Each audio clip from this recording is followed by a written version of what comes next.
Hello everyone, আমি makeup artist সিদ্দিকোনা। তো আজকে দেখো ক্লাসে একটা রিসেপশান শাড়ি পরানো দেখানো হচ্ছিল। তো ভাবলাম যে তোমাদের সঙ্গে ছোট্ট একটা ভিডিও শেয়ার করা যাক। তো দেখো আমি শাড়ি পরানো আমার কমপ্লিট হয়ে গিয়েছিলো, প্রায় আমি শেষের দিকে ভিডিওটা করেছিলাম। তো যেখানে যেখানে সেফটি পিন দেওয়া দরকার সেখানে সেখানে আমি সেফটি পিন দিচ্ছিলাম, আর সাইডে তোমার যে ব্যাক সাইডে যে প্লেটগুলো হয়, তো ওই প্লেটগুলো আমি হালকা করছিলাম। তো ওর শাড়ি পরানো আমার কমপ্লিট। তো ওকে বলছিলাম হালকা করে ঘুরে যাও। তো আমি একটা ছোটো ভিডিও নিয়ে নিই।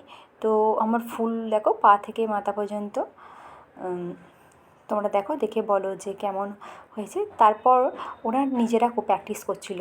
তো দেখো ওরা শাড়ির প্লেট করছে, মানে আঁচল করছে। তো আঁচলটা করে নিলে কি হয়, আগে সুবিধা হয় তোমার শাড়ি পরার, যখন শাড়ি পরাবে না তখন সুবিধা হয়। তো আমার আর ওদের ভিডিও নেওয়া হয়নি, তো ওরা নিজেরাই ফটো তুলেছিল।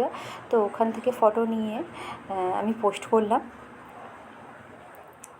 তো তোমরা দেখে বলো যে ওরা কেমন শাড়ি পরেছে, নিজেরা প্রথম কাজ করেছে তো। আর তো ওরা সেজেগুজে কিছু রিলসও বানাচ্ছিল। তো দেখে বলো ওদেরকে কেমন লাগছে। So tata.